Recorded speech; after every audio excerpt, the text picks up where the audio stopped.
Hello dear viewers and listeners. Welcome to our Teleradyo Eskwela Tara Na, this call on the air program of DepEd Tagum City. I am your Teleradyo host, Danny Beth I. Civilier from Tagum City National High School. Today, you will be learning on how to interpret, design, and layout in front office service. A lesson in grade 7 TLE quarter 2 module 7. So get your modules, your notebooks, and your pen. Make sure that you are comfortably seated in the comfort of your home. Now, let me give you our amicable teacher broadcaster for today, Sir Rodolfo E. Maputol. Hello there students, our viewers and listeners. Today we will be learning about another explanatory course in TLE 7. This would be Interpret, Design, and Layout. In this episode, we are going to achieve the following objectives. First, identify symbols and layout on given sample plan for front office reception area. Second, knowing the parts and function of a front office reception layout. Evaluate sample front office reception layout. Lastly, appreciate the importance of interpreting designs and layout for a front office services and applicable to a specific job. Before we proceed to our lesson, let me ask you some questions. Have you been to a hotel before? If not, I know you have seen a lot of hotel in a movie or in a Korean drama. Have you seen design symbols and layout in the front office area of a hotel?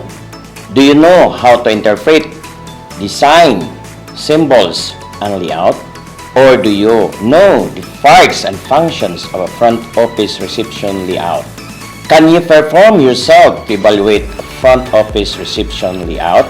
If no, do not worry, because in today's lesson, I will introduce to you how to interpret design symbols and layout in the world of front office reception area. Now, let us determine how much you already know about these signage symbols and layout that are commonly found in front office area where guests are welcome and accommodated. Number 1. Which of the following symbol shows you are not allowed to smoke? Which of the following symbols shows you are not allowed to smoke? Okay, your answer is C. Very good. Number 2. Which of the following symbols inform the guest about the availability of telephone?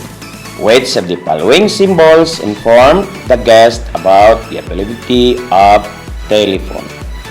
Okay, your answer is A. Very good. Number 3. Which of the following symbol shows access to individuals with limited movement, including senior citizens, pregnant women, and wheelchair user? Which of the following symbols shows access for individual with limited movement, including senior citizen, pregnant women, and wheelchair user? Your answer is letter E. Excellent. Now, moving to number 4. Which of the following symbols inform the guest about the availability of wireless internet access? Which of the following symbols inform guests about the availability of wireless internet access? Your answer is B. Number 5. Which of the following symbols shows directions to the front office? Which of the following symbols shows the direction to the front office? Okay, your answer is D. Are you ready, listeners? Yes. So it means we are now to start interpret designs and layout about front office symbols. Now, if you can see and observe these following signage and symbols, your mind will start wondering how to know what does it mean. I am right, class? Now, I will introduce to you the different signage, symbols, and each function. First, notice, do not enter, authorized personnel only. It means that only authorized personnel approved by the management to perform or handle something. Second, no smoking. It shows work cannot smoke. Third, person with disability. It shows access for individual with limited movement, including senior citizen, pregnant women, and wheelchair user. Fourth is a free Wi-Fi spot. It informs guests about the availability of a wireless internet access. And the fifth example is front office. It shows the direction to the front office. Moving on to the restroom. It informs guests about the restroom or nearest restroom. Next, telephone. It informs the guest about the availability of telephone. The eighth one is reception. It informs the guest about the locations of the reception area. Next is concert. It informs the guest about the locations of the concert area. We have also disinfection area. It informs the guest about the locations of disinfection area. Number 11 is wear face mask. It informs the guest that the face mask must be worn. Next, notice social distancing area. It reminds the guest to distance themselves from others for safety purposes. 13 is cashiers. It informs guests about the location of the cashier's area. Another is help desk. It informs guests about the location of the bell desk area. And the last one is lobby. It shows the direction to the hotel lobby.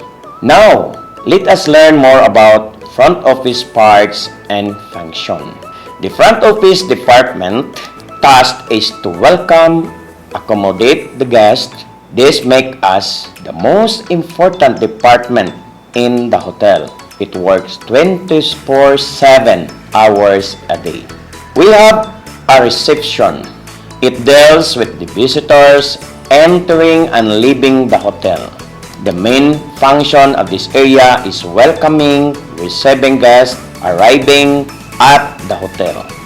The receptionists are the one assigned to fill out the guest registration form with the right information to prepare rooms for expected arrivals and keep track of room status. Reservation handles all reservations, cancellations, and revisit made by guests. Its functions is to process and verify or confirm requests for reservation. Along with this, explain, report the room status as way of helping guests to choose what they want to make them more comfortable, to inform them of room availability. Concerns. It helps guests in doing different tasks such as reserving restaurants, booking hotels, organizing spa facilities, suggesting hotspot for weekend, scheduling transport, helping guests with their luggage, and many more. There are two functions. One is information desk. This is where booking of tickets happens and give information about city and culture. While the second is the travel desk, is where employees help guests to plan their stay and other tourist attraction and activities the police has to offer to make their visit more memorable. Bell service. Its primary responsibility is to carry or transport guest luggage. Function: manage the arrival, departure of guests, and help their baggage and escort them to their rooms. It is also their job to explain how to operate lights and air condition control, TV, safety locker in the room, and etc. Night auditor usually manage both front desk, agent rules, and some of accounting department works. The function of the night auditor typically works at night 11 p.m. to 7 a.m. to help ensure the correctness of financial records and gather necessary reports, check and registration of the guest, and make sure the guest is checking out at the system and review guest card charges. Okay, let us now proceed to evaluations of a front office reception layout by using evaluation layout checklist. Based on the sample of a front office reception layout, do you think that they follow the proper use of space for efficient working? Thus, the front desk will be placed centrally facing the main entrance. Must be pleasing and comfortable for the visitors to give them satisfaction. Is the bell desk should be near to the entrance, provide immediate assistance, and also for safety reasons. Is there enough space in the lounge to act as a relaxing waiting area? And do you think that all parts of a front office area are complete? So let us find out based on your varied ideas. If you agree, say yes. But if you disagree, write your own suggestion. That's the end of our discussion for today. Now, let us try if you can remember the words that we have discussed a while ago. What do they call the plan or design or arrangement of an area or location like front office in a hotel? What do they call the plan or design or arrangement of an area or location like a front office in a hotel? Did you answer layout? If your answer is layout, you are correct. Next, this is where people go when they arrive, and it is where they can get information about the whole place. This is where people go when they arrive, and it is where they can get information about the whole place. Did you answer front desk? If your answer is front desk, you are correct. Now, what is that we call large open inside and near the entrance of a public building where guests are welcome and accommodated? What is that called large open inside and near the entrance of a public building where guests are welcome and accommodated, such as hotel or restaurant? Did you answer reception area? Then you are correct. Another one, what do you call to those usual pictures or graphic representing something that provide information or give direction? What do you call to those usual pictures or graphics representing something that provide information or give direction? Did you answer symbol? Then, if you answer symbol, you are correct. Next, what does it mean individual permitted by management to perform assigned duties in a safe and effective manner Example, receptionist, bellboy, front office manager. What does it mean? Individual permitted by management to perform assigned duties in a safe and effective manner. Example, receptionist, bellboy, front office manager. Your answer is authorized personnel, then you are correct. Let us get back to our objectives. Do you think were we able to identify symbols and layout in a given sample plan for a front office reception area? Yes, we did. Were we able to know the parts and function of a front office reception layout? Yes, we did. Third, were we able to evaluate sample front office reception layout? Yes, we did. And did we appreciate the importance of interpreting design and layout for the front office that is applicable to a specific job? I hope you did. For your assignment, look for a front office picture in a used magazines or books, cut it and paste it in your activity notebook. Then, identify signage, symbols, layout that is seen in the front office area reception. Okay, congratulations!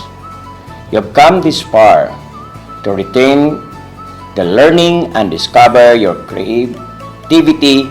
Do the activity by making miniatures of a front office area layout with design. Well done, students! I hope that this has been a fun-filled lesson for you. We have completed one lesson in grade 7 today. Thank you.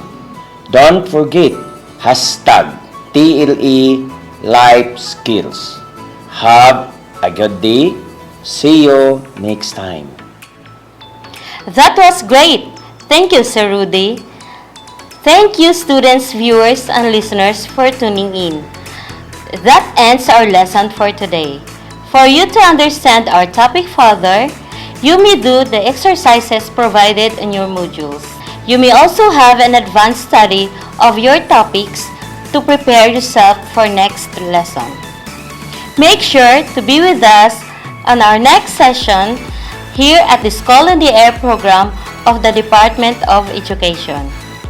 This has been your Teleradyo host, Danibeth I. Sevillier. Keep safe, everyone! TV High, dito sa City High. Makisabay, matuto't maglakbay sa TV High.